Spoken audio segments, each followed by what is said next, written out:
Janava Girivaradhari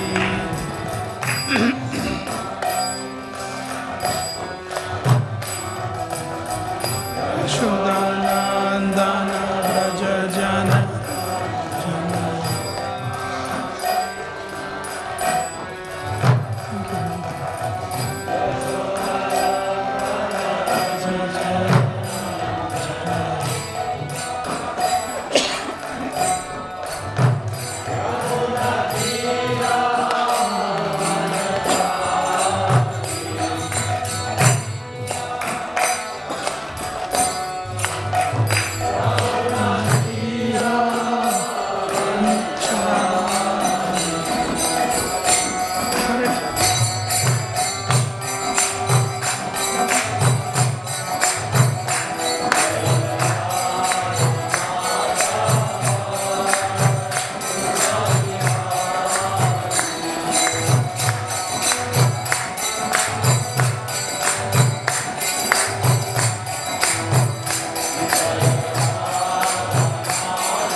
Hare Krishna.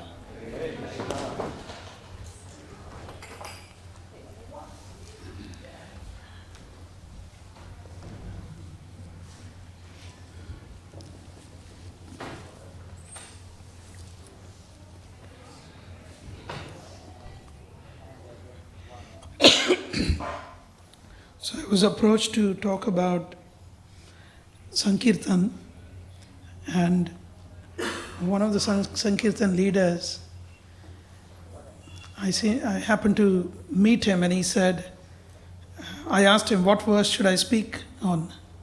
So he told me this verse. So I'm going to try and speak on this verse, just following his lead. It's a beautiful verse from Canto 11, chapter 14, text 16. Nirapeksham munim shantam nirvairam samadarshanam anuvrajamyaham nityam puye yetyangri renubhi. Nirapeksham munim shantam nirvairam samadarshanam anuvrajamyaham nityam puye yetyangri renubhi. Nirapeksham munim shantam nirvairam samadarshanam anuvrajamyaham nityam puye yetyangri renubhi. Translation and purport by the servants of His Divine Grace, A.C. Bhaktivedanta Swami Prabhupada, Srila Prabhupada ki Jai. Translation. With the dust of my devotees' lotus feet, I desire to purify the material worlds which are situated within me.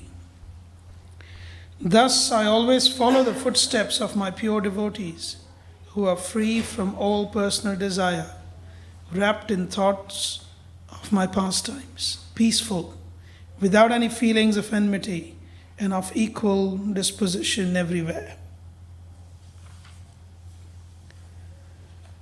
Purport.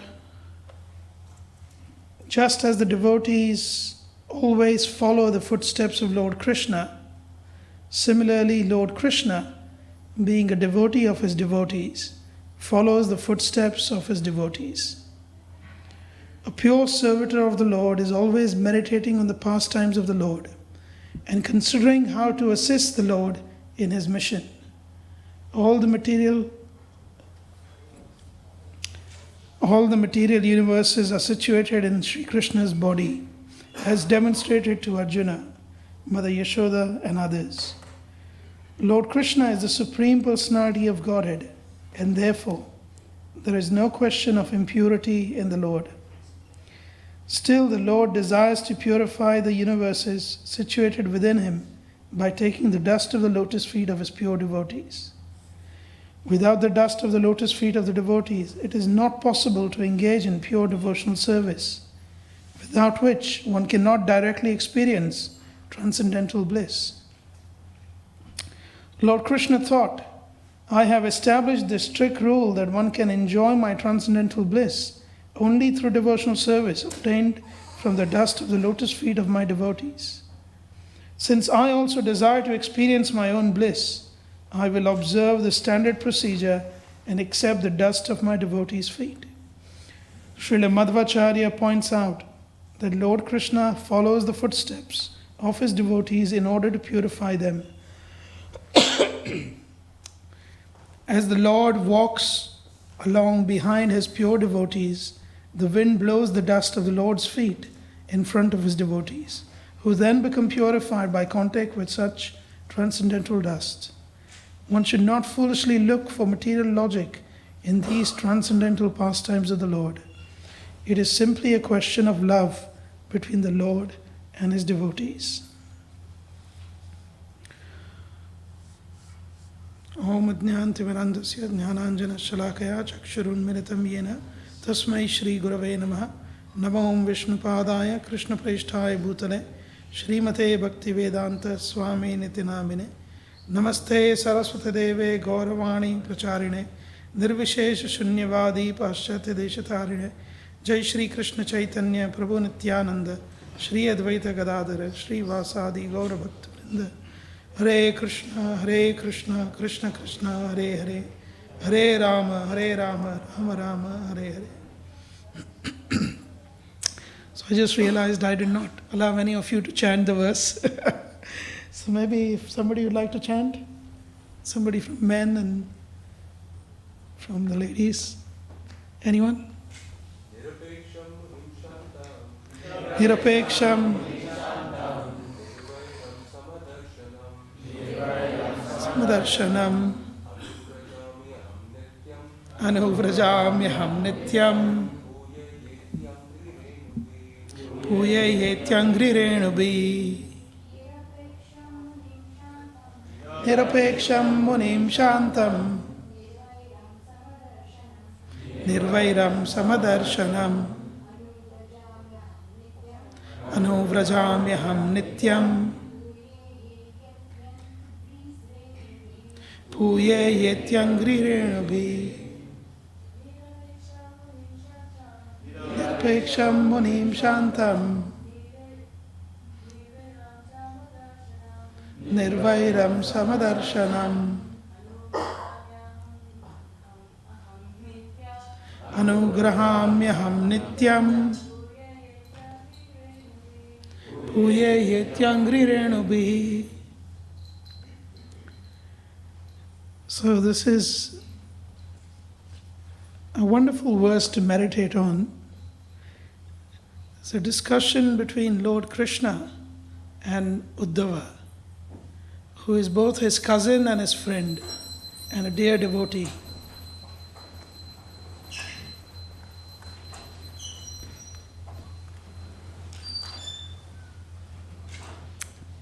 And we see this verse has many wonderful indications. In gist, there's an echo. In gist, it says, Nirapeksham munim shantam, nirvairam samadarshanam. So a muni who has these four qualities. What are the four qualities of the muni? Nirapeksham, number one. Number two, shantam. Number three, nirvairam. And number four, samadarshanam.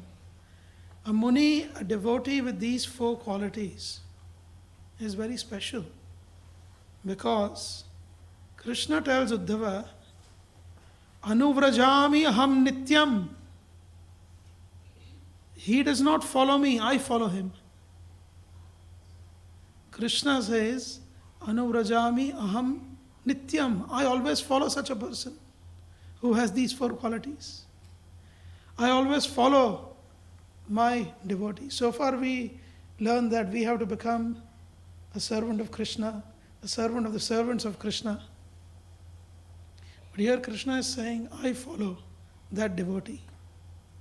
And then he says something which is so difficult to grasp that traditionally I'll give you a sense of what the acharyas make out of it. But the next sentence is, why do I follow my devotees? Puyeya, to purify myself. Angri renubihi, by the dust of their feet. The Lord is saying, just if in case you're not fully here yet, the Lord is saying that I follow my pure devotee to purify myself with the dust of their lotus feet. So this is the love of the Lord for his devotees. This is how Bhakta Vatsala he is. We all want to become lovers of the Lord, and the Lord is a lover of his devotees. What is the goal of spiritual life? What is the goal of spiritual life?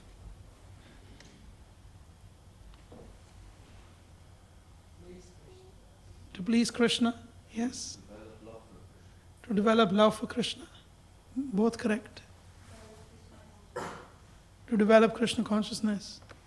So how do we develop Krishna consciousness? How do we develop love for Krishna? How do we please Krishna?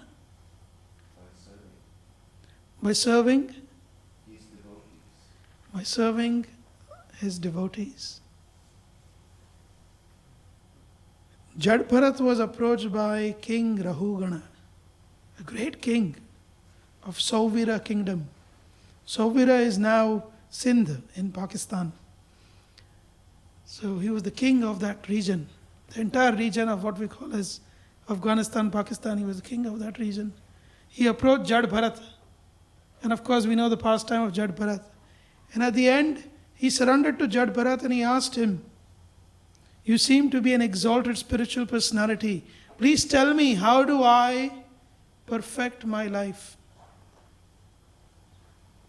And Jad Bharat gives this verse, which was the favorite verse of His Grace Shruti Dharma Prabhu. Whenever he and I would sit together, at least once in every other meeting, we would talk about this verse. Does anyone know this verse? His instruction? Rahu ganeitad tapasana yati. Rahu ganeitad tapasana yati. O Rahu Gana, you are not going to get perfection in spiritual life by tapasya. Some people think we just do tapasya and we can be perfect. Nache jaya, not by deity worship. Some think I'm on the altar, I'm a Brahmana, I'm superior than everyone else. In the 11th canto, Krishna says that deity worship is for neophytes. Preaching is for the advanced. It is true, Prabhupada said this many times. We have these concepts. If I do tapasya, if I do deity worship, I'm perfecting myself. Nirvapanad grihadva. Nirvapanad. By offering oblations, somebody thinks, oh, I'm a Brahmana. I can chant many mantras and I can please the Lord. And that is how I can receive His grace. Nirvapanad.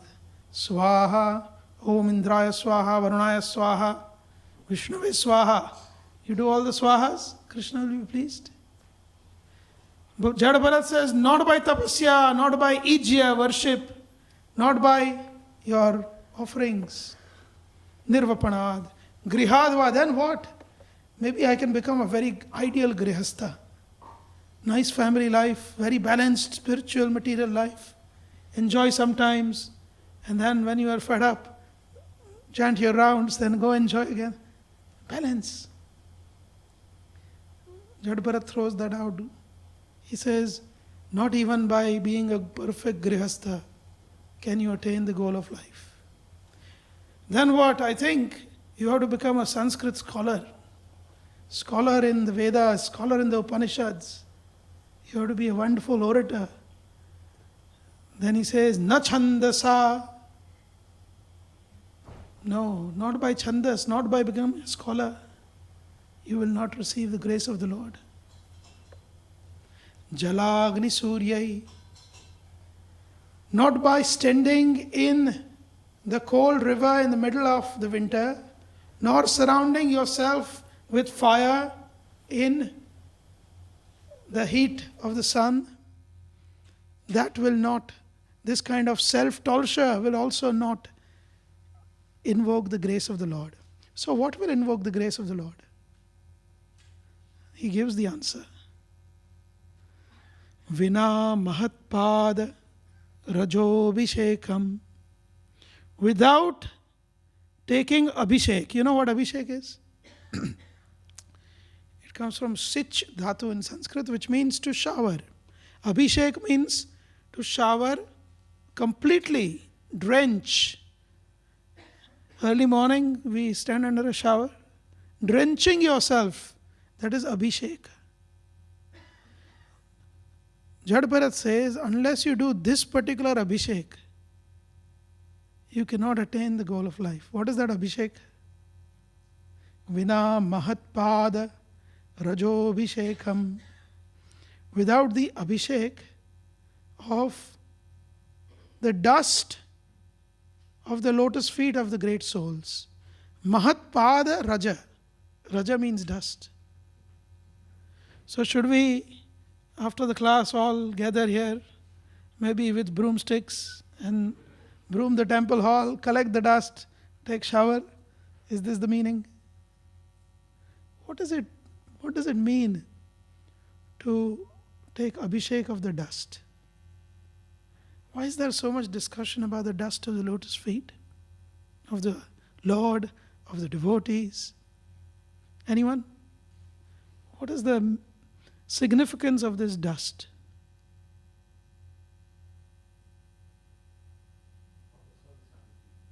Have a service attitude. You see, many of these, just like in English there are idioms. You say certain things, which is an idiom. In Sanskrit also, there are idiomatic usages.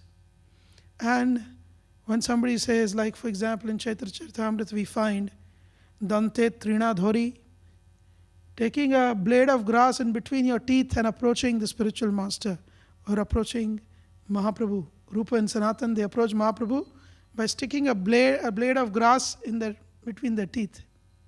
What is the meaning? Does it mean really taking and doing that? Yes, but there is also a significance to it. Similarly, serving the dust of the lotus feet of the devotees is actually taking their dust, yes, but there is also a spiritual significance and understanding behind it. So what is the understanding? Taking a blade of grass in between your teeth? Humility. How is it humility? Because generally when you approach someone, right now also while you are listening to me, your mind is talking to you and telling you, when is this class finishing? When do I get my breakfast?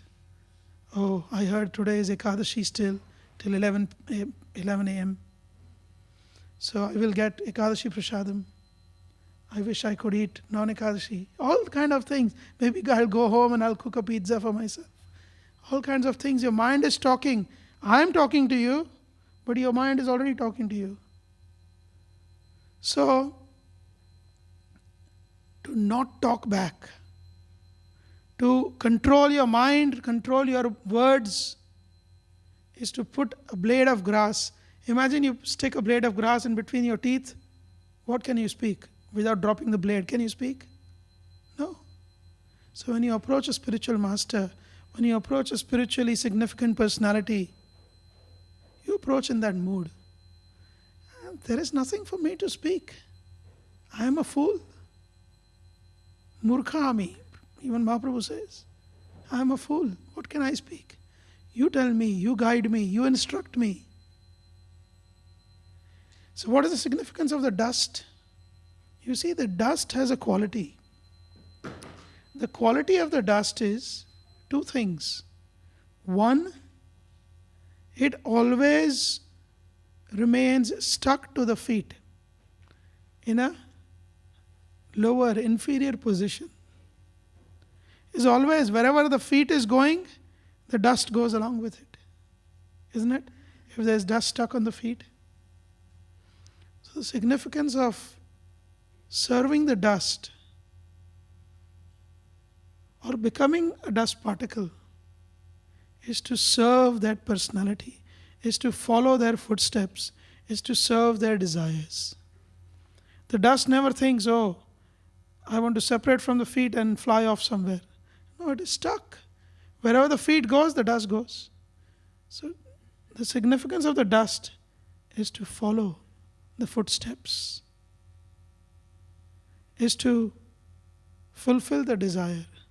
So when the Lord says, I want to purify myself by the dust of the lotus feet of my devotees,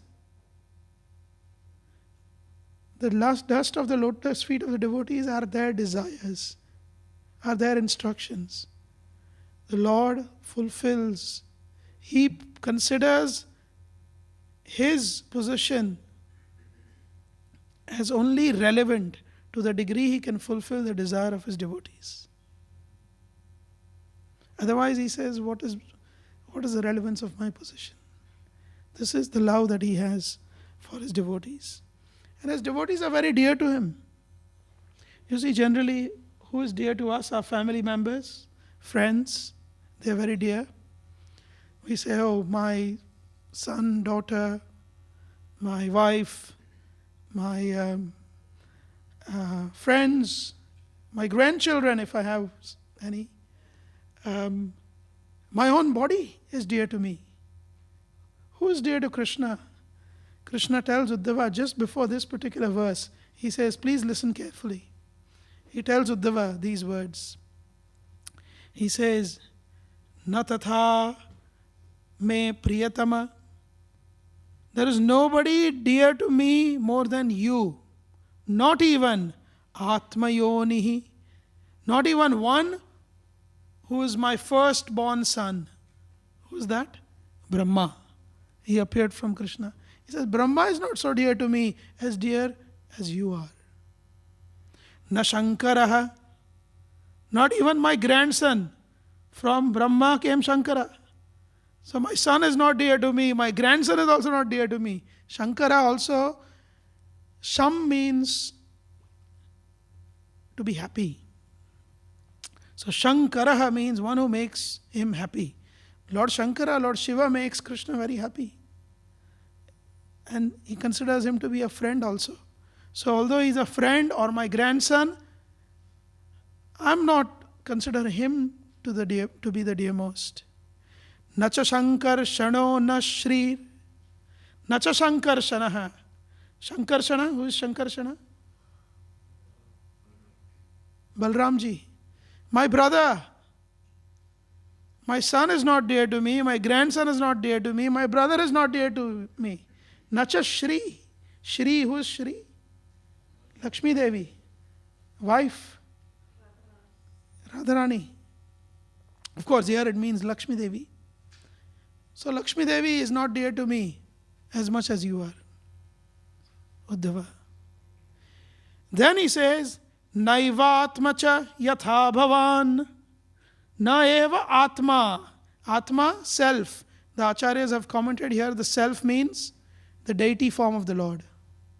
The Lord is saying, I in my own deity form, I'm not as dear to it. The deity form of mine is not as dear to me as my devotees. So never disrespect a devotee on the pretext of serving the deity. Because Krishna has said, here he's saying, my deity is more dear to me than my own deity form. My devotee is more dear to me than my own deity form. Naivatma cha yatha bhavan. Once Madan Mohan Malviya came to visit Bhaktivedanta Saraswati Thakur, and there was Madan Mohan Malviya was some kind of a devotee. He was becoming a devotee under the preaching of Bhaktivedanta Saraswati Thakur. He was a great politician and a big man in India. And there was a brahmachari on the altar worshipping the Lord. Siddhanta Saraswati Thakur said, come, make some prasadam, bring some prasadam and give it to Madan Mohan Malviya. So he did that. And later on he asked Siddhanta Saraswati Thakur, I was worshipping the Lord and you asked me to get off the altar to worship, to serve this Madan Mohan Malviya. And Siddhanta Saraswati Thakur said, the Lord is more pleased than serving him is serving his devotees and those who are trying to bring others to him. So we see this. So Krishna says, my devotee is most dear, but then what does Uddhava say? Krishna is telling Uddhava, you are most dear to me. Who is most dear to Uddhava? Krishna is saying, Uddhava, you are most dear to me. Now the question is, who is most dear to Uddhava? Uddhava is answering in 10th canto, chapter 47, verse 61. He says, Asamaho charanarenu jushamaham syam. He's telling the gopis, Asam, amongst you I would like to be. He's telling the gopis. What do I want to be? I want to be that thing which is always covered with the dust. So if you go to the forest of Vrindavan, what is covered with dust?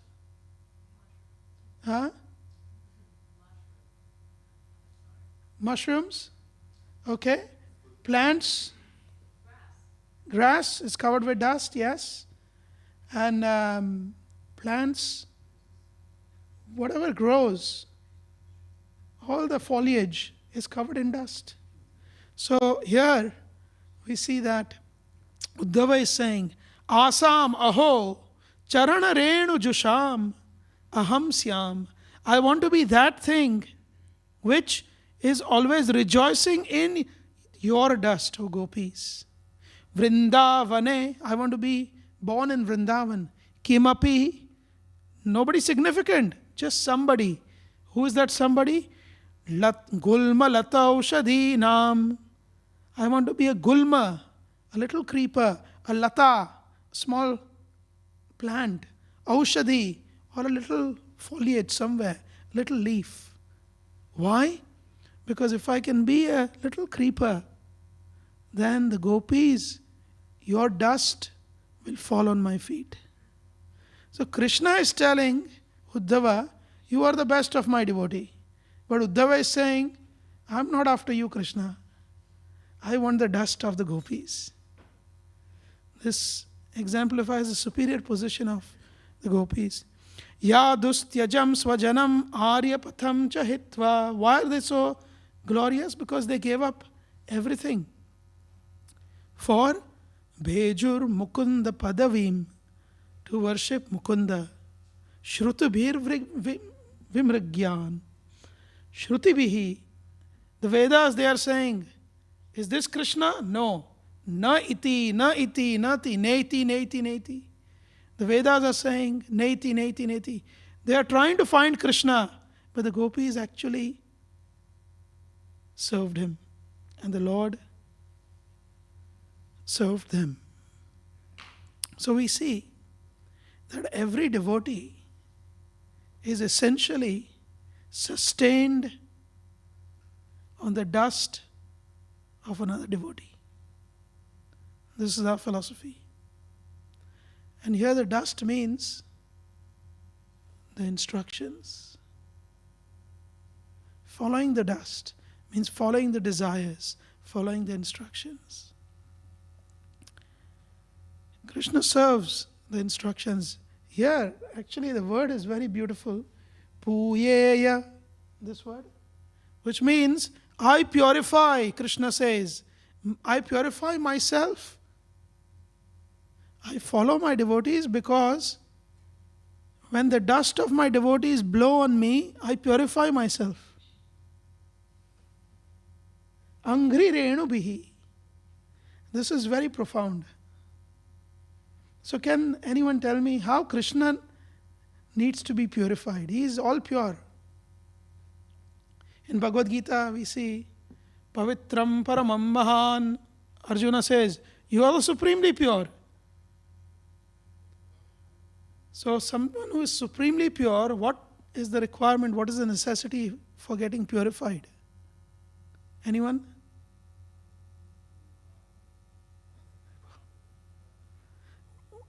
What is the necessity for the Lord to be purified? So various acharyas have taken their own wonderful perspectives on this.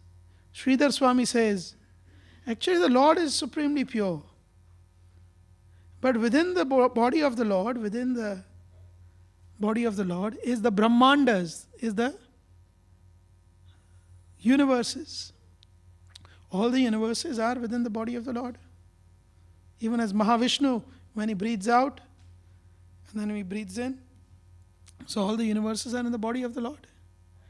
And the universes need to be purified. And they can only be purified by the dust of the lotus feet of his devotees. And hence, the Lord follows the dust, or is purified by the dust of the lotus feet of his devotees, meaning the Brahmandas are purified by the dust of the lotus feet of his devotees, like Srila Prabhupada. The Senapati Bhakta, who could have stayed in Vrindavan, but ventured out to give Krishna, to give Vrindavan to everyone, to perform that Sankirtan Yajna. Sankirtan Yajna means, Jiva Goswami defines it as Samyak Samuhena Kirtanam. Properly done in group for everyone. That Kirtana is Sankirtana. And that Sankirtan Yajna is what propelled Prabhupada to leave Vrindavan. So this is one explanation given by Sridhar Swami. Of course, Vijay Dvaja of the Madhva Sampradaya, this morning I was reading the commentaries of all the acharyas. He finds this line very difficult to explain. So he says actually the Lord follows the devotee because while following, the wind blows and the dust of the Lord's lotus feet blows onto the devotee and purifies the devotee. That is why the Lord follows the devotee. This is his explanation. Then you have Sudarshan Suri from the Nimbarka Sampradaya. He says, this is just a Atishaya. Atishaya means this is just an exaggerated glorification of the position of a devotee. Then we have Radharaman Goswami, who is Guru of Vishwanath Chakravarti Thakur. He says, I agree with Sridhar Swami. Then we have Giridhar Lal from Rudra Sampradaya. He also says, I agree with Sridhar Swami. That the Lord is saying this, that he will be purified, means the universes within him will be purified by the dust of the lotus feet of the devotees. But Vishwanath Chakravarti Thakur takes a different position. In his Sarartha Darshini, he says, one cannot attain bhakti unless one is blessed by the dust of the lotus feet of his devotees, of the Lord's devotees. And without bhakti, one cannot experience the bliss of the highest order. So the Lord has established this rule. So the Lord is saying, since I have established this rule, I should myself experience it. And hence, to follow the rule that He has already established, He does this. But personally, I like in Krama Sandarbha, when I read Jiva Goswami's commentary, it's very, very dear, very sweet. He just writes one small line and he says, actually the Lord is following His devotees to be purified, puyeya, to be purified. Charana renu bhi, angri renu bhi, angri means charana, angri renu bhi, to be purified by the dust from the feet of the devotees. Why? Jiva Goswami says, because the Lord feels indebted that there is something this person has done for me, his devotional service, that I cannot pay him back for. The only thing I can do is to pay my obeisances to him in return. I cannot give anything back to him. So all I can do is just take his dust and say thank you. Thank you for the love you're showing me. I cannot do anything to you. I cannot give back. This is Jiva Goswami's commentary in Krama Sandarbha. It's a beautiful commentary. So, we see that by following Srila Prabhupada and the Sankirtan movement, his desire, the Lord fulfills the desire of the pure devotee because He follows the pure devotee to the degree that he is after the dust of the lotus feet of a pure devotee. When Prabhupada left India, on the Jaladuta, he writes, make me dance. O Lord, you make me dance as you wish me to dance, just like a puppet. You are the puppeteer, I am the puppet.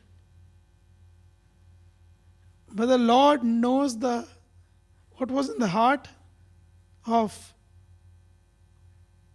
Srila Prabhupada?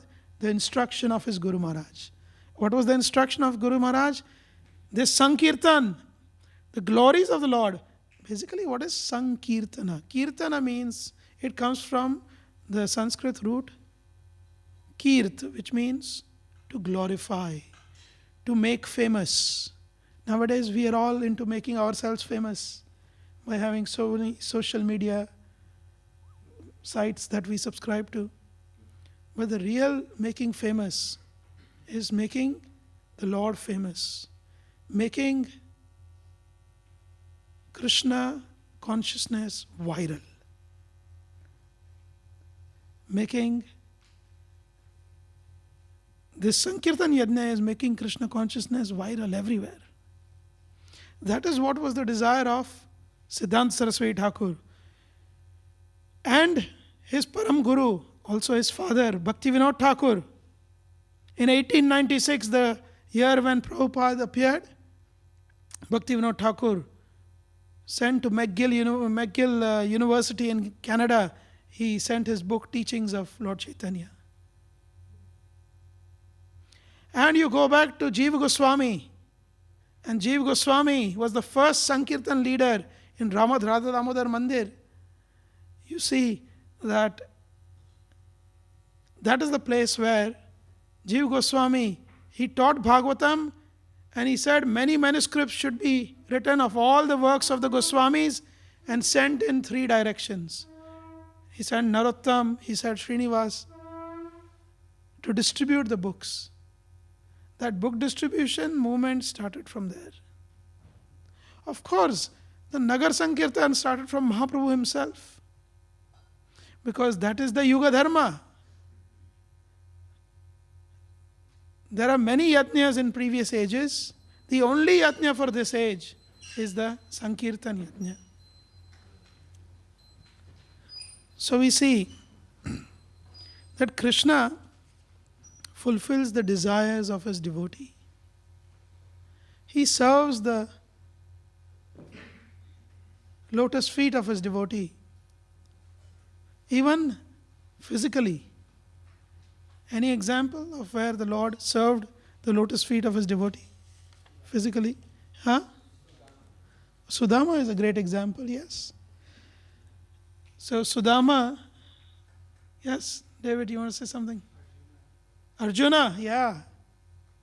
So many examples. Just see the magnanimity of the Lord. Not only he, but he asked his wife. Who is the wife of Narayan? Lakshmi, Mahalakshmi.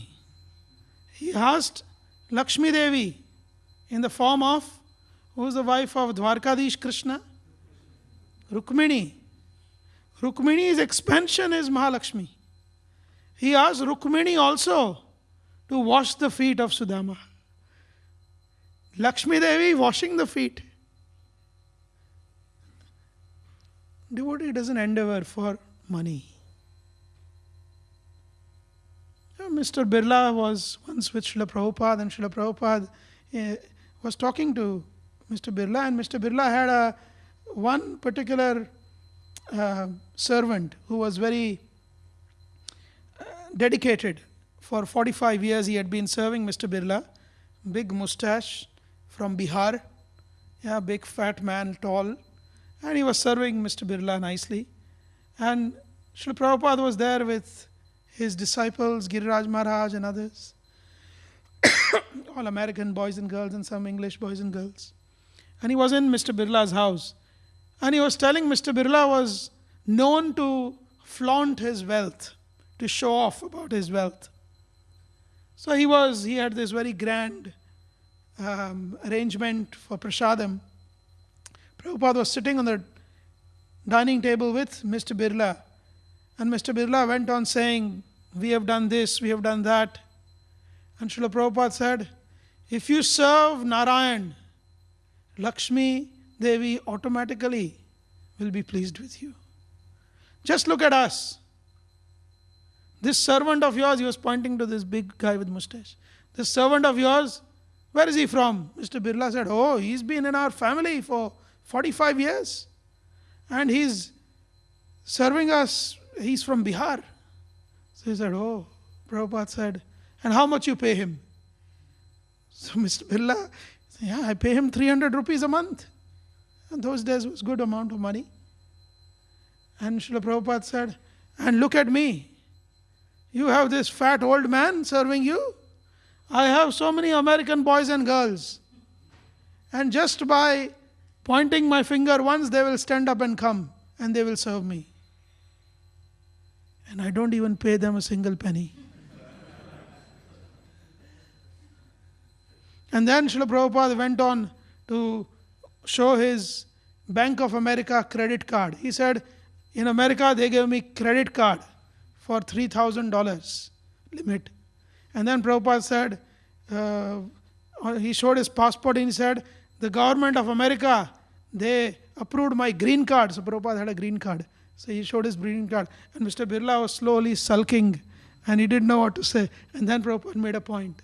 Lakshmi Devi serves the devotees of the Lord. You don't separately endeavor. Pure devotee. So we see Sudama, he tells, on the way back, when Sudama is leaving Dwarka, he is thinking, just see, my Lord is so merciful. And he's contemplating, talking to himself. He says, Shushrushaya Paramaya, in the best manner, as the best of servants, the Lord served me. As the best of servants. Pada Samvahana Dibhi. Samvahana means you take the feet and you do massage properly. And then you apply some chandan and wash it. And then the Lord took that and he sprinkled everywhere in his palace to purify his palace. And he drank it. And Rama Devi, who is Rama Devi here? Rukmini Devi was shocked. What is he doing? He is drinking the water washed, that is washed the dust of the feet of his devotee. Pujito Deva Devena. Here, Sudama is saying, I was worshipped by the Deva of the Devas, Deva Devena, Vipra Devena Devavat. Vipra Devena, who is worshipped by the Brahmanas, who is worshipped by the demigods, he worshipped me as Devavat, as the Supreme Lord, as if I am the Supreme Lord. The Lord worshipped me as if I am the Supreme Lord. So this is, now there was something that Suta Goswami tells the assembly of the sages in Naimisharanya, which really chokes the throats of these sages. When they hear it, their hair stand on end. Do you want to hear that? Yes? Haribol? So in the first canto, it's not something esoteric or anything, but such profound love of the Lord. In the first canto of Bhagavatam, chapter 16, verse 16, Suta Goswami is telling the sages of Naimisharanya that this Parikshit Maharaj that you are inquiring about, he's not ordinary. Look at his lineage. Look at the Lord's relationship with the family members of Parikshit. What was the Lord's relationship? This was the relationship of the Lord. Sarthya Parshada Sevana Sakhya Dautya. What did the Lord do for the Pandavas? Sarthya. Sarathya means he became the charioteer. You know how a charioteer is treated? If you are in the middle of a war, fighting, and there is a charioteer, and you want the charioteer to go faster, then you kick the charioteer on the back, under the neck, 3 times. It's faster. If you want him to stop, you kick the charioteer on his head once. If you want him to go left, kick him on the left. Want him to go right, kick him on the right. And because you are a warrior, you're not sitting in a class telling someone to do something gently. You are in this passionate mode, fighting. Do you think your kicks will be very soft and gentle? We were in Vrindavan and we went to Raman Reti, and some devotees started a mock fight, wrestling in Raman Reti. And that mock fight turned into such veer ras that one devotee bounced the other person and broke his ribs. So even in mock fight we do this. Imagine in real war. How would you treat a Sarathya? Sarathi means Sarathi, one who is on you with the Ratha, on the Ratha with you. So that person, the chariot driver, was Krishna, and Arjuna was the warrior. So how did Arjuna tell Krishna? Did he stop, put the arrow down, bow down, and say, my dear Lord, please turn left? No, cannot do that. So here we see the first word that Suta Goswami is telling the rishis of Naimisharanya is, he was the Sarathi of the Lord. Parashada. Parashada means one who was the first person to receive the offering after the Rajasuya Yajna of Yudhishthir Maharaj. He was the first person who was given the offering, who was respected. Sevana. Sevana means in the same Rajasuya Yajna. And this is what I want to emphasize. Not only is the Lord ready to serve the lotus feet of his devotees, like Srila Prabhupada, serving his lotus feet meaning fulfilling his desires. The Lord fulfills the desires of Prabhupada. But not only that, Sevana. Please listen carefully. In the Rajasuya Yajna, Bhima was in charge of the kitchen. Nakul and Sahadev were in charge of the external management. Arjuna was in charge of security. Yudhishthir was in charge of overseeing all the yajnas and other things are there. What was Krishna in charge of? Sevana. He was a guest greeter. And as a guest greeter, he was washing the feet of every person who came to attend the Rajasuya Yajna, whether he was a friend, a foe, or an indifferent person. Just because he was coming to attend the Rajasuya Yajna, including the demigods who came, the rishis who came, the Lord was washing their feet because that was his service to Yudhishthir. So not only the Lord washes the feet of the devotee, but even the devotees. This is his, actually his magnanimity, his mercy, his grace is something that cannot be fathomed, cannot be described. So here he says, Sarathya Parshada Sevana Sakhya Dautya. Sakhya, he was a friend. Dautya, he became a Duta. Duta means a messenger. Krishna personally went as a messenger to Duryodhan on behalf of the Pandavas. Virasananugama Gamana Stavana Pranamam. Virasana. Virasana means a night watchman. During the war, while the Pandavas were in their tent during night, there was one person who never slept. That is the Lord himself. He said, I have to do something. I've said I'm not going to fight in this war, but I have to do something. So I will stay outside the tent to make sure nobody who is not meant to enter inside is allowed inside. So he was standing outside. Watchman. Krishna as the watchman. Anugamana. Wherever the Pandavas went, the Pandavas said, oh, we have got our Pitamaha Bhishma on the bed of arrows. We would like to go and see him. Krishna said, I will come along. So Bhishma says, because the Pandavas, because Arjuna, Yudhishthir, you all are here, the Lord is here. He follows wherever you go. Here also he says, Puyeya iti angri renu bihi. So the Lord fulfills the desire of pure devotees like Srila Prabhupada. Snigdeshu Pandushu, because he was dear to the Pandavas. Actually, this verdict is given by Shukadeva Goswami to Maharaj Parikshit. And you don't find this anywhere else in Bhagavatam. Anywhere else. It's a beautiful mention in 10th canto, chapter 86, verse 59, where Shukadeva Goswami tells Parikshit Maharaj, who is Bhagwan? He defines Bhagwan in 10th canto, towards the end of 10th canto. He defines Bhagwan as Bhagwan, Bhakta Bhaktiman.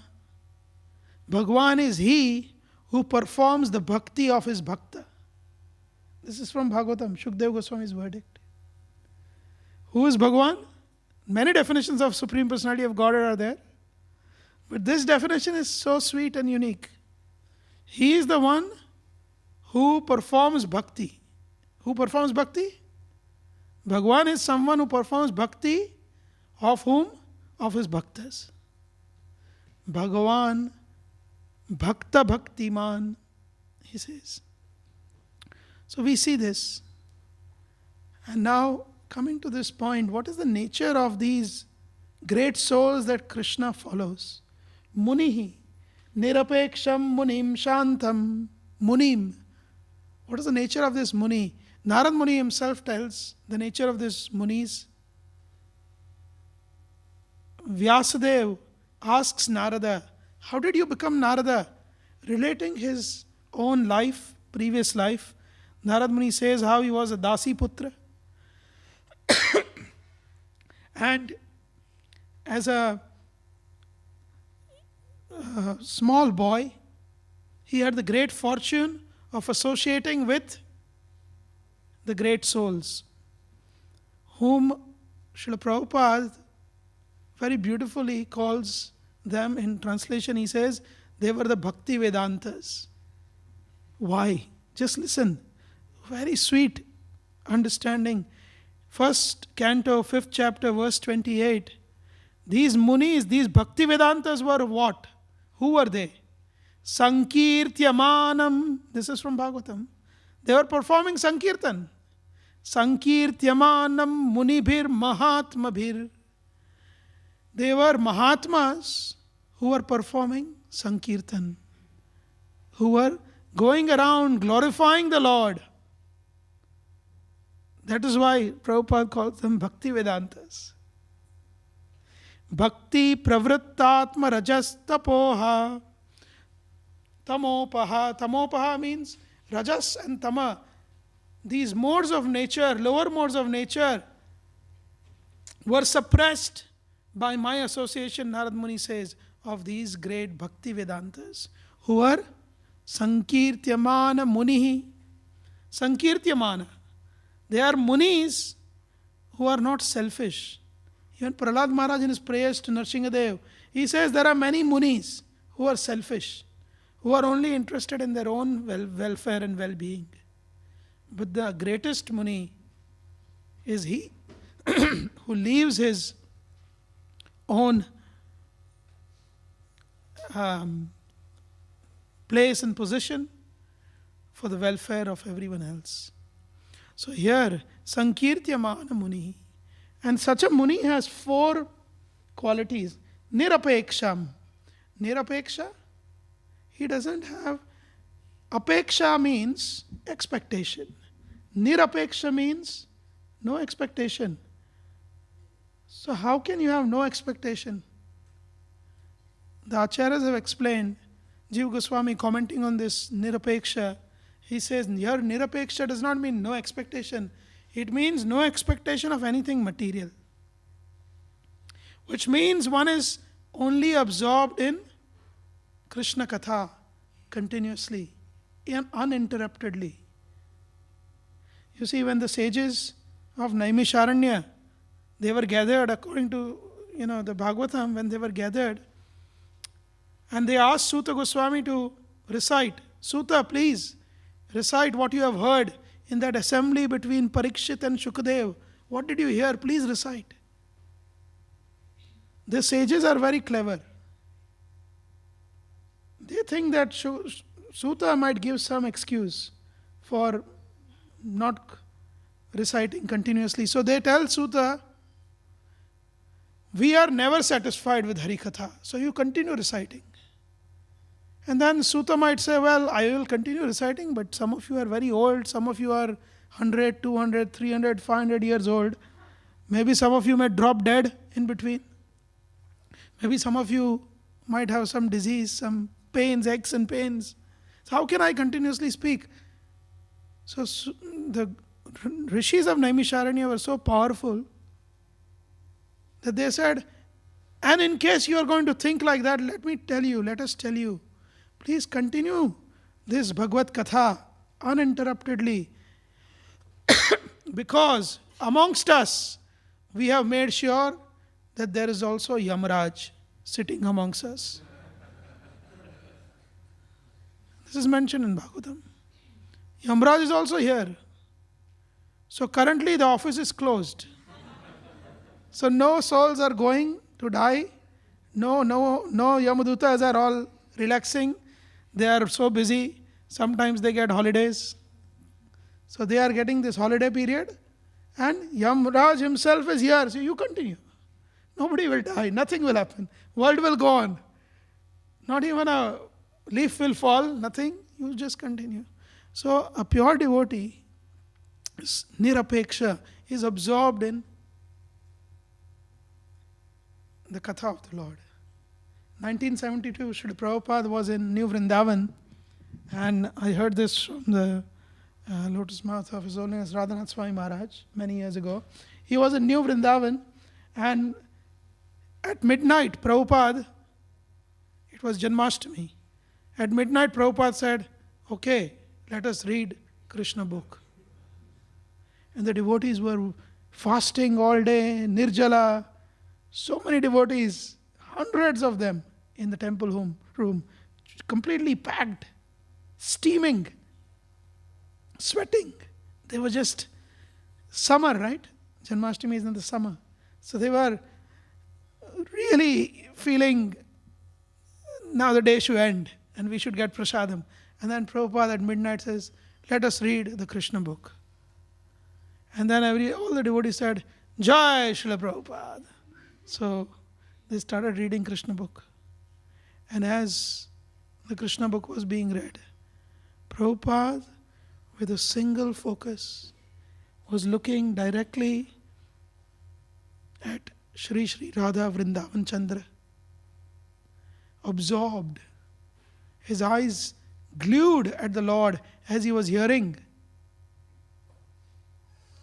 And the person who was reciting, he started, thus begins the first chapter of the Krishna book, the advent of Lord Krishna. And then he was reciting the chapter. And as the chapter was being recited, everyone else was sleeping, like some of you might be sleeping. Everyone else was feeling, oh, I can't follow a single thing. The only thing I can think of is prasadam. And then, as the Krishna first chapter was finishing, there were sannyasis there and their dandas were falling and hitting other people. The grihasthas were being hit by the dandas of the sannyasi. There was some chaos going on there. I mean, Maharaj says it very nicely. Anyway, so then, as the first chapter came to an end, thus ends the first chapter titled The Advent of Lord Krishna. Everyone woke up and they said, oh, that's finished now. And they said, Jai. And then Srila Prabhupada, in his style, he looked at that devotee who was reading and he said, next chapter. And then everyone, again they said, Jai Srila Prabhupada. Because we have no taste. And the next chapter read. And the next chapter, so the devotee who was reading was also struggling. He said, chapter 2, titled, The Prayer by the Demigods for the Lord Krishna when he's in the womb of his mother. So the chapter was going on and the prayers of demigods are being recited and Prabhupada is absorbed. And the devotees are thinking, why these demigods are praying so much? When are they finishing? What do you have to say so much? He is the Supreme Personality of Godhead. Finish. So they could not take it. And then the chapter finished. And then Srila Prabhupada looked at the devotees and he understood. People were snoring, sleeping on each other, dandas were falling on each other. Srila Prabhupada being very compassionate, understanding that in a conditioned nature, this nirapeksham is not possible to be fully absorbed. Prabhupada said, okay, we shall stop here. And everyone said, Jai Srila Prabhupada, very loud. So, Prabhupada is always absorbed. Even in terms of nirapeksham, Shrutakirti Prabhu says how Prabhupada was the same. Shrutakirti Prabhu traveled with him. From Manor, they went to Bombay, then to Calcutta and Mayapur. And Shrutakirti Prabhu said Prabhupada was like a king in Bhaktivedanta Manor. He was treated like a king. And he was perfectly fine there. And when we reached Mayapur, he was in a straw hut, surrounded with swamps and mosquitoes, and snakes, and wolves in the fields, howling at night. And Srila Prabhupada was undeterred. He was the same. And Shrutakirti Prabhu says, I could not bear it. I was thinking of the Bhaktivedanta Manor, and I was wishing, oh, maybe we should have stayed there longer. But Prabhupada was externally undeterred, unaffected. This is nirapeksham. This is the kind of devotee that the Lord is saying, his dust purifies the three worlds. His dust is what I follow. Second quality of this devotee is shantam. He is always peaceful.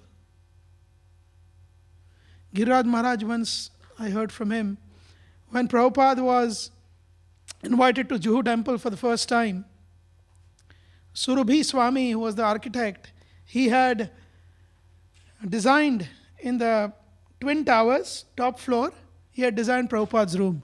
And Prabhupada had approved the design. So when Prabhupada came, they took Prabhupada further inside to where now there was, at one point there was this Bhaktivedanta school. So Prabhupada was taken there. And Prabhupada said, no, my room is not here. My room is in the Twin Tower. And devotees were quite apprehensive because the Twin Tower, nothing was there. Even the windows weren't there in Prabhupada's room. It was full of mud and the walls were not even painted. There are only 2 light bulbs hanging from the wall, from the ceiling. The rooms were not ready. And Prabhupada would not get out of the car and he would say, my rooms are in the Twin Tower, I'll go there. So the devotees were wondering, what do we do? We have made one nice room for Prabhupada here. And Prabhupada insisted and they took him on the palanquin, they took him to the first floor, then took the lift to the 5th floor and went to Prabhupada's room. And Prabhupada went inside the room, Giriraj Maharaj was there, Tamal Krishna Maharaj was there. And Prabhupada started crying and he said, with tears, not crying but with tears in his eyes, tears of love. He said, I'm so grateful to you all. You have made such wonderful arrangement. And Surabhi Swami, he wanted to offer Guru Puja. So he was trying to light the lamp, but the wind was gusting in from the window and would blow out the wick, the ghee wick. And Srila Prabhupada was still very tolerant, not expecting anything. And Shant, he remained equipoised, Shant. Keeping calm, remaining calm all the time.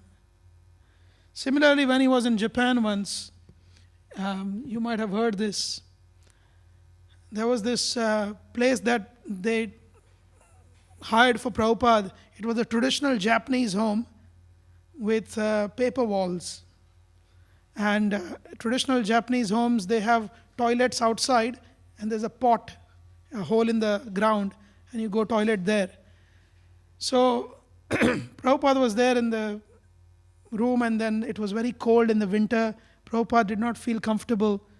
So the devotees went to the landlord and said, can we get another portable heater? There was one that they had given. Can we get another one? The landlady was not very happy and she said, okay, take it. And then there was a very bad smell because the stool pits in which people pass stool and urine were full and they had not been cleaned for a few weeks because the cleaners had not come. But so Prabhupada was not feeling good, so the devotees went to the landlord and landlady again. The landlord was very kind. So the landlord said, okay, I will take buckets and I will empty the stool pits myself. So the devotees were very grateful to him. And the next day was a program in the same house. And many guests came. Prabhupada was speaking. And while Prabhupada was speaking, in the middle of the class, one short, fat Japanese lady with a knife or some kind of a thing came inside and started yelling and in Japanese. And Prabhupada, as if, there was not a big deal. Prabhupada, all the guests were like a little apprehensive what's going on. Prabhupada said, who is this lady? And so the devotee said, oh Prabhupada, this is that landlord's wife. And Prabhupada looked at her, went close to the mic and said to the audience, Japanese landlady, never mind. And he started talking again. And everyone burst into laughter. And the lady waving her knife, she went out. Prabhupada was completely equipoised. Shanta. We cannot remain Shanta artificially. The pure devotee who is connected to the Lord is always Shanta. Nirvaira. Nirvaira is the next one. Nirvaira means not to be envious of anyone. Vaira means to have enmity. Nirvaira means who has no enmity towards anyone. There was one, Giriraj Maharaj was once explaining that there was one devotee called Chaitya Guru. He was a Sardarji, Sikh. Prabhupada had given him initiation and given him the name Chaitya Guru Das. And he was the one who used to drive Tamal Krishna Maharaj and Giriraj Maharaj to different places in Bombay. So he did a lot of seva, but at some point, somehow, his mind changed and he was on Juhu beach. He became disciple of some other, after taking initiation from Prabhupada, became disciple of some other yogi. And the goal was that yogi was going to teach him how to put a 1 rupee coin from his right ear and bring it out from the left ear. This is what he wanted to learn from this yogi. So all Tamal Krishna Maharaj and everyone was criticizing him. This is such a stupid fool guy. He was servant of Prabhupada. Now he's doing some putting coin from one ear. Why he wants to do this? And they went to Prabhupada and told Prabhupada. Prabhupada was there. They went to told Prabhupada, this Chaitya Guru is gone crazy. He should not. And sometimes he would come for prasadam to the temple. Only for prasad. Then he would go again, try putting. So they said he's gone crazy. And Prabhupada said, no, please allow him to come for prasadam. He said, you do not know the glory of the mercy of Nityananda. And later on, Chaitya Guru came back. He surrendered to Prabhupada again. And maybe you can shut that door, please. He surrendered to Prabhupada again. And Prabhupada even gave him sannyas. So, nirvairam, one who is not got any vaira. Samadarshana. Pandita, samadarshana. So, Pandita, sama, what is the verse?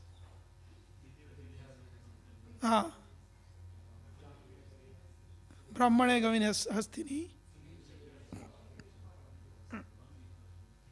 So, Panditas are Samadarshi. So, once in Bombay, Giriraj Maharaj was in the room. I've heard a lot from Giriraj Maharaj actually. I spent time in Bombay, in Ras Bihari. So once Sridhar Swami in 1996, Prabhupada's centennial in the Pandal program in Ras Bihari, he took the mic and they were all introducing each other. Gopal Krishna Maharaj, Bhakticharu Maharaj, Sridhar Maharaj, Giriraj Maharaj, Radhanath Maharaj, they were all on the stage. And they would all pass the mic by introducing the next speaker.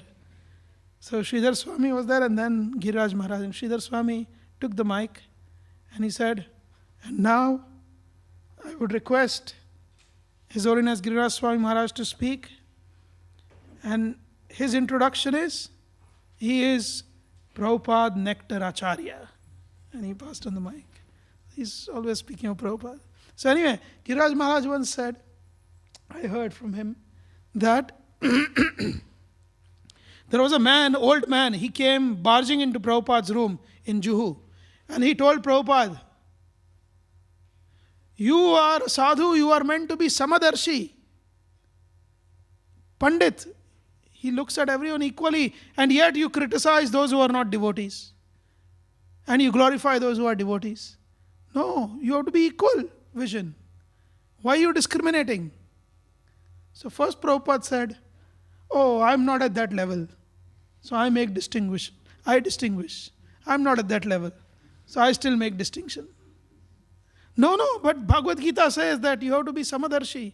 You have to come to that level. You have to be a Pandit. And then Srila Prabhupada said,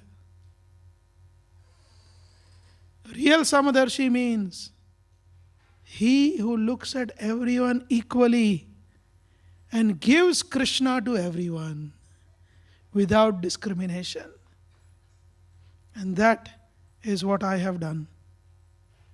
I am giving Krishna to everyone indiscriminately. And that is my version. Prabhupada actually said that is my contribution to being Samadarshi. Sama means equal. Darshi means seeing. If you see everyone equally, you treat them equally. Prabhupada said, I give Krishna to everyone indiscriminately. And this man, old man who came in with so much of anger, he was so happy and convinced. He went out, and all the way out to the temple he was saying, he's Samadarshi, I've met him, he's Samadarshi. The Samadarshi means equal. Actually, let us reflect also. Sankirtyamanam munibhir mahatmabhir. Narad Muni says, these munis are those who do Sankirtan. These munis, Prabhupada himself did Sankirtan. He had these qualities in perfection. But when we go out on Sankirtan also, yesterday Antaranga Prabhu was saying, taking his inspiration from Govind Prabhu, he spoke about those sutras. So actually sutras, one of the quality of sutra is lagavam. Lagavam means it is the shortest possible word. So these 4 words are also like sutras here. When we go out book distribution, we can meditate on these because we are also trying to be. We are not munis yet. We are trying to be. By serving the perfected Muni, Srila Prabhupada, whose desire the Lord fulfills. That Senapati Bhakta whose desire the Lord fulfills. That Senapati Bhakta who purifies the 3 worlds. By serving that Srila Prabhupada, we should also follow his footsteps, imbibe those qualities. And these 4 things we can remember while we go out, hit the street, do door to door. Number 1, nirapeksha. Do not expect anything. If somebody does not open the door, so be it. If they even heard the knock. Krishna says in the next life they start from where they leave now. So in this life, if they just hear the knock, next life they will open the door. If somebody opened the door and shut it, next life they have to start from where they stopped. So next life they have to let the book in. Somebody just looked at the book and gave it back. Logically, the next life they have to take the book and open it and read. So even if you are just standing there with the books and somebody happens to pass by, Krishna will ensure there will be an opportunity in this life or next for that person to stop by. So Sankirtan is such a service where there is no failure. There are many services where there can be failure. This morning was my wife and I, we were cooking for the breakfast. So while we were cooking, I did the halwa, then I did the milk, and my halwa was already started, and she started with the sabji. And then somebody came in and said, today the breakfast, Ekadashi, Paran time is at 11 in the morning, which means till 11 you can only offer Ekadashi, Bhoga to the Lord. So you have to now cook Ekadashi. So I said, even the halwa, I've already started the halwa. So I said, no, halwa is okay. Then somebody else came after a few minutes. Said, no, halwa, Prabhupada and Mahaprabhu, for them the halwa has to be Ekadashi. So you make normal and Ekadashi halwa. And I was thinking, okay, I'm meant to be giving class today. I'm doing cooking, and my mind was, okay, then I made Ekadashi halwa, normal halwa, and then my wife had made sabji in which she put some turmeric, which wasn't Ekadashi. So that we put for Rajbhog, and we started a fresh sabji. So it was all the challenges. Challenges. Everywhere there are challenges. But we remain undeterred. In every situation there are challenges. But there is failure possible in other services. If I had not made the Ekadashi, then okay, failed. Mahaprabhu and Prabhupada don't get halwa today because you didn't make Ekadashi halwa. Okay, failure. There is failure possible in deity worship. There is failure possible in cooking. There is failure possible in brooming, cleaning the temple. I was doing that service in Soho, and every time I would do it, after the Sunday feast, I would clean the restaurant downstairs. Every time there was this one particular devotee, he would come and say, "So, have you finished?" I said, "Yeah, just finished." Come. I said, "Okay." He would take me to one corner somewhere where he would say, "Look, there's some rubbish there still. Is this how you do it?" I said, "Sorry, Prabhu." And I do it again. There's failure possible in every service. In Sankirtan service, you just went and stood there. Not like yesterday in the drama, this Bible seller, not like that, screaming, yelling, not like that. Just stood there. Somebody passed, looked at you. Great service done. Of course, I'm not asking you to just go and stand there. But great service done. In Sankirtan, no failure. This one service. This is one and only service, no failure. There is failure in every other service. So, our Srila Prabhupada has taught us this nirapeksham. Don't expect anything. You meet someone on the street, go door to door, nirapeksham. First sutra, first word, nirapeksham. Not expecting anything. Second sutra, second, shanta. You remain equipoised. Somebody might, behave in a strange way. I was in Leicester Square distributing Bhagavad Gita many, many years ago. There was a Jordanian Arab and his wife or whoever in some burqa. And this Arab I gave the Bhagavad Gita and he said, "Come, let's have some beef curry first, then I'll take the Bhagavad Gita." I said, immediately I wanted to say something, but I said, "No, my stomach is full, so maybe another time. But you take the Bhagavad Gita." Somehow the conversation started. He took the Bhagavad Gita. I invited him to the for the feast. He came to the temple for the feast.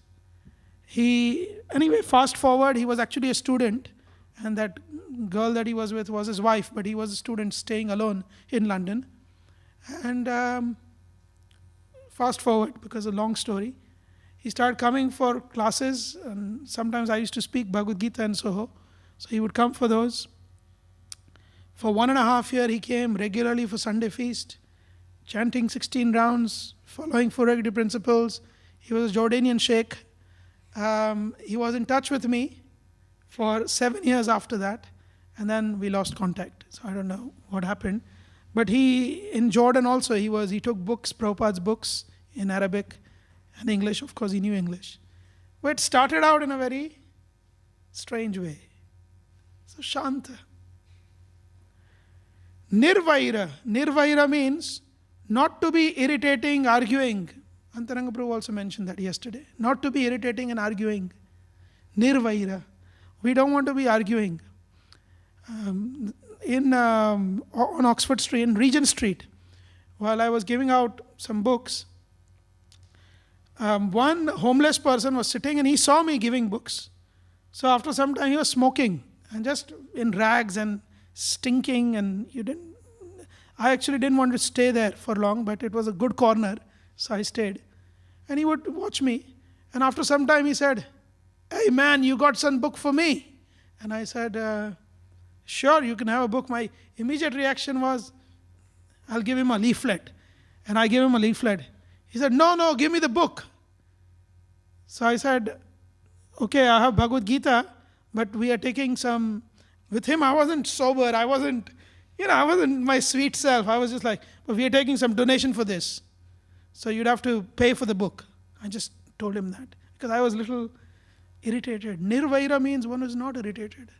So I was irritated with him. And I gave him Bhagavad Gita. He said, nah, not this one, the other one. On which there was George Harrison. Chant and be happy. So I said, what, this one? He said, yes, give. So he took it. And I just turned and I started walking. I didn't want to ask him for anything. So I just turned and I thought I have better opportunity elsewhere. He said, hey man, come back. I said, what happened? He said, take your money. I said, okay. He gave me 40 pounds. So I said, I've been waiting there for 1.5 hours. I didn't make 40 pounds in 1.5 hours. So I was suddenly transformation of heart. I said, where are you from? So he said, I am Irish. And I started talking to him. And then I said, take Bhagavad Gita, it's better. He said, no, I just want to chant and be happy. He read that cover, he just, I want to chant. Okay. So, Nirvaira. And the last quality, Samadarshana. Try to be equal to all. Don't leave a door out. Don't leave a person out because we think this person is unworthy or so don't get irritated and don't leave anyone out. So these 4 are our principles also. And Srila Prabhupada's magic is what we are distributing. Srila Prabhupada's magic. As Mother Vishaka was saying the other day, and Prabhupada himself said this, that these purports are my ecstasies, my devotional ecstasies. The devotional ecstasies of a pure devotee whom even Krishna wants to follow, whom Krishna wants to worship. That personality's desire, that personality's instruction is what we want to follow. Srila Prabhupada's instruction.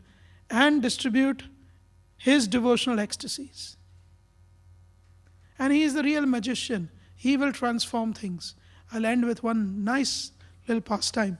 In Mayapur, in September 1986, there was a very well-known magician in India, a Bengali guy named P.C. Sarkar. And P.C. Sarkar is very famous even now. He's no more. His son is now famous. So P.C. Sarkar was, he was India's Houdini, top magician. He could walk on rivers, he could do all kinds of really magical things. So he was there, and Prabhupada was there also. And P.C. Sarkar was doing some magic show in front of Prabhupada, in Mayapur. And while he was doing the magic show, he took some fruit from some devotee's hand, covered it with a cloth, and then he removed the cloth and it turned into flour. And he covered the flower and he removed it and it turned into 3 white pigeons. And then he put the cloth again on the pigeons and he removed the cloth and it was gone, vanished. And everyone was laughing. Prabhupada was also happy. He was joyful.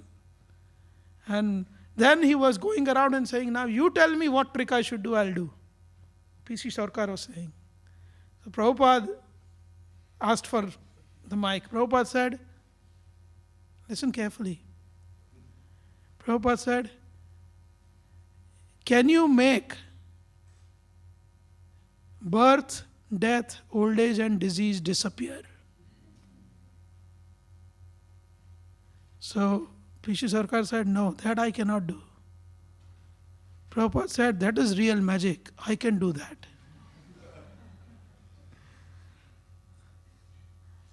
So P.C. Sarkar said, yes, Swamiji, only you can do that magic. So Prabhupada is a real magician.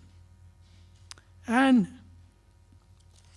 these books, all Prabhupada's books, are potent with that magical potion. If these touch anyone, their life is transformed. If anyone sees a devotee on Sankirtan, that person's life is transformed. This is a seva which has no glani. Glani meaning failure. No failure.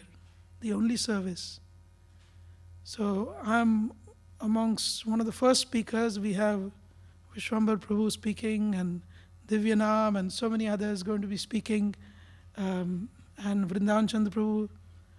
And they are,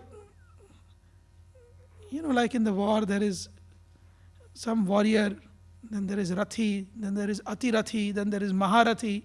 So similarly, you start with, first the foot soldiers go, then the big personalities come. So we have this Vrindavan Chandra Prabhu, Vishwambar Prabhu, the Maharathis are coming later. But I just gave the first foot soldier note that our perfection of life is simply following the dust of the pure devotee, whose dust even Krishna wants to put on his head. That is what this verse is saying. So let us all engage in this unfailing Sankirtan movement by participating in the right mood. Of course, there is a method and there is a mood in everything. Let's not get stuck only on the method, because method has to be there. There are tricks of everything, and you will hear, this is the trick, this is how it works, this is how it doesn't work, and we should know that too. And these are the numbers. Like yesterday, some numbers were shared. We have to do 300 devotees, each has to do 16 hours. And so somebody like me, I start calculating, okay, 300 devotees, 16 hours, that's 4,800 hours, 50,000 books. So that means each devotee per hour has to do 5.5 books. You can't do half books, so 5.5, so 6 books. So 6 books per hour, which means every 5 minutes there should be 1 book gone. So that's, anyway, some method is there, some calculation. But don't get hung up on the method, because ultimately it is the mood. And when method and mood come together, success. But this is a service where there is only success. There is no unsuccessful outcome. The only service, not one of the service, the only service. This is my realization. The only service where there is no failure. Preaching, katha, kirtan, sankirtana, yajna. So we do sangha, we do seva and sadhana through this sankirtan yajna, and continue. And you will hear from the Atirathis and Maharathis in the coming days on how we can practically make Srila Prabhupada happy. And by making Srila Prabhupada happy, Krishna automatically will become happy. This is the secret of our own success. So thank you very much. Srila Prabhupada ki jai. Sankirtan movement ki jai. Srila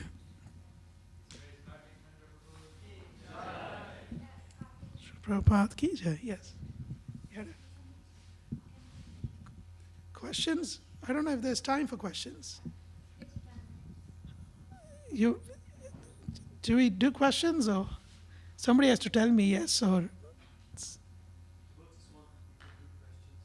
Oh, you can just ask me later. Yeah. No, I don't understand Telugu. No. Let's talk after the class.